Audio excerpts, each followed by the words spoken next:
বড়দিনের উৎসবেই তটিনীকে আক্রমণ করে কর্ণ চ্যাটার্জি বিজিত লাহিড়ীর পাঠানো গুন্ডারা।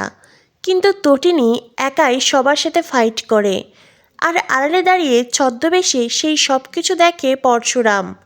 বন্ধুরা, পরশুরাম ধারাবাহিকের আজকের পর্বে দেখানো হয়েছে আরাধ্যা কর্ণ চ্যাটার্জিকে বলে, আমার এই প্রেগনেন্সির নাটক ঠিক কতদিন চালাবেন আপনি?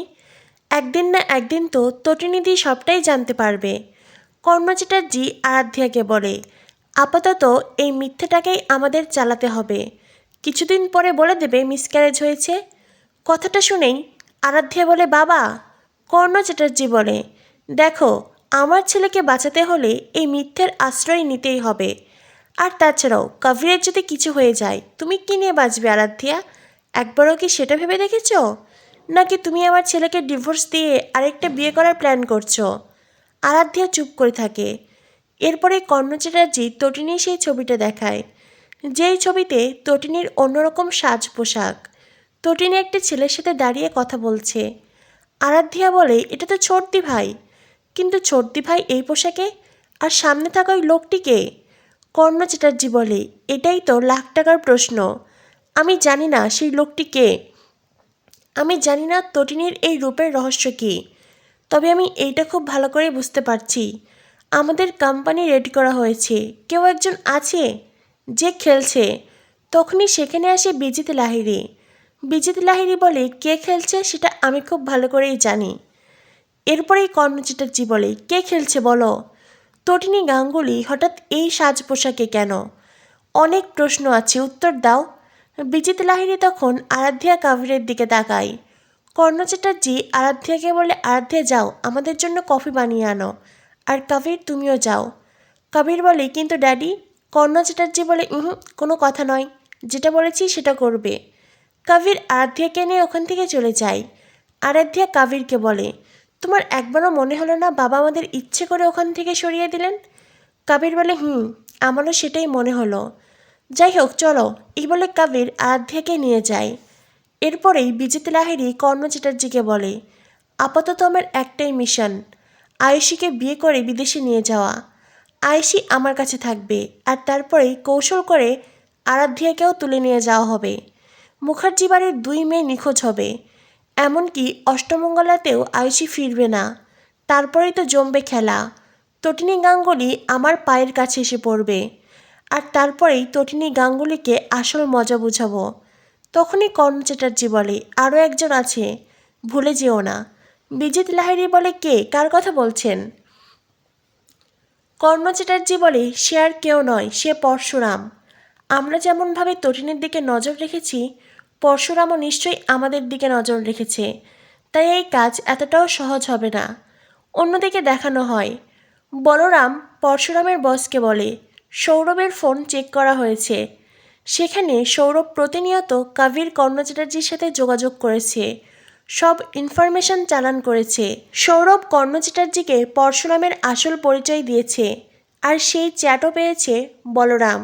বলরাম বলে, আমাদের অফিসের সব তথ্য সৌরভ কর্ণ চ্যাটার্জিদের দিত, সেই সব প্রমাণেই ফোনে আছে। এরপরেই বস বলে, পরশুরামকে ডাকো, পরশুরামই ওর বিচার করবে, ওকে যা শাস্তি দেওয়ার পরশুরাম দেবে। এটা শুনে সৌরভ বলে, বস বস আপনার যা শাস্তি দেবার আপনি আমায় দিন, কিন্তু প্লিজ ওর হাতে আমাকে তুলে দেবেন না। তখনই সেখানে এসে পরশুরাম। বস উঠে দাঁড়ায়। পরশুরাম বলে, স্যার, আমি এই খবরগুলো আগেই পেয়েছি, তাই তো সোজা আপনার চেম্বারে এলাম। বস পরশুরামকে বলে, দেখো, সব বিচারের দায়ভার তোমার ওপর দিলাম, তুমি যে সিদ্ধান্ত নেবে সেটাই হবে। এই বলে বস তার চেম্বার থেকে বেরিয়ে যায়। পরশুরাম সৌরভকে বলে, আসার সময় ডিম রান্না করে এসেছে, বাড়ি ফিরে চিকেন বিরিয়ানি করবে, মাটন রান্না করার টাকা নেই, কারণ সামনেই পুজো, বড়দিন, সব কিছুতে প্রচুর খরচ। সৌরভ বলে, তুই এইসব কথা আমাকে কেন বলছিস? পরশুরাম তখন সৌরভকে সজোরে ঘুষি মারে। পরশুরাম সৌরভকে বলে, আমার কাছে বেঈমানদের কোনো জায়গা নেই। এই বলে চেম্বার বের করে সৌরভের দিকে তাক করে। তখনই বলরাম পরশুরামকে থামায়। বলরাম পরশুরামকে বলে, প্লিজ শান্ত হ তুই। তখনই সেখানে ছুটে আসে মায়া। মায়া এসে বলে, বস, আজ তুমি তটিনী বৌদিকে নিয়ে বেরিয়েও না। পরশুরাম বলে, কেন? মায়া বলে, আমার কাছে খবর আছে, তটিনী বৌদিকে আক্রমণ করা হবে। তখনই পরশুরাম বলে, কে? মায়া বলে, বিজিত লাহিড়ী। অন্যদিকে দেখানো হয় আয়েশি ছুটতে ছুটতে তার মা, দাদাভাই সবাইকে ডাকতে থাকে। আয়েশির মা বাবিন প্রার্থনা সেখানে উপস্থিত হয়। আয়েশি বলে, খুব ভালো একটা খবর আছে, তোমরা গেস করো। কিন্তু কেউই কিছু বলতে পারে না। আয়েশি বলে, কবির জেলে যায়নি, ও বাড়িতেই আছে।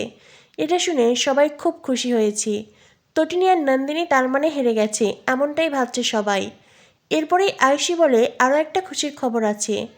এরপরে আয়েশি তার মাকে বলে, তুমি দিদা হতে যাচ্ছ। যেটা শুনে পরিবারের সবাই আরও খুশি হয়।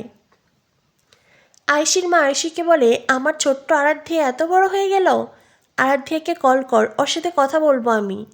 আয়েশি বলে, আরাধ্যাকে কল করব পরে, আগে আমি ছোটদি ভাইকে কল করব।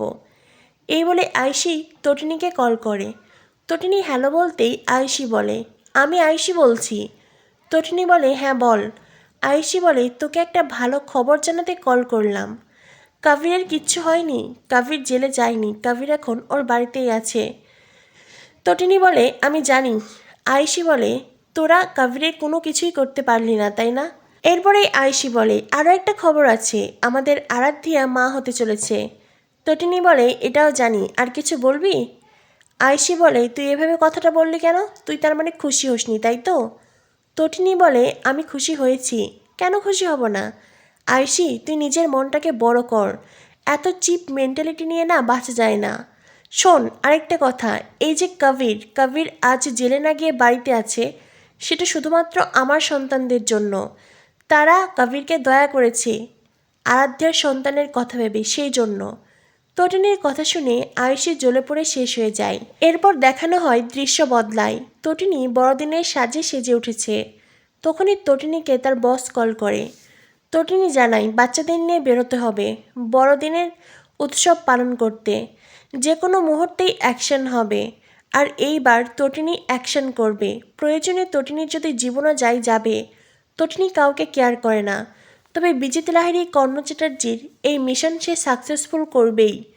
আড়ালে দাঁড়িয়ে পরশুরাম তটিনীর সব কথা শুনে অবাক হয়ে যায়। তবে পরশুরাম যেসব কথা শুনেছে সেটা সে বুঝতে দেয় না। তটিনী বাচ্চাদের নিয়ে বেরোতে চাইলে পরশুরামও সেখানে আনন্দ করতে করতে হাজির হয়। তটিনীও তার পুরো পরিবার নিয়ে বড়দিনের উৎসব পালন করতে বেরোয়। আগামী পর্বে দেখানো হবে বড়দিনের উৎসবেই তটিনীকে অ্যাটাক করা হয়, আর তটিনী একেবারেই পরশুরামের মতনই ফাইট করে। অন্যদিকে পরশুরাম স্যান্টাক্লজের ড্রেস পরে তটিনীকে নোটিস করে। তটিনী যে মারপিট করছে সবটা সে দেখে, আর লাট্টু এমন দৃশ্য দেখে সেও অবাক হয়ে যায়। তো বন্ধুরা, কী হতে চলেছে পরশুরাম ধারাবাহিকের পরবর্তী আপডেট পেতে আমাদের সাথেই থেকো। ধন্যবাদ সবাইকে।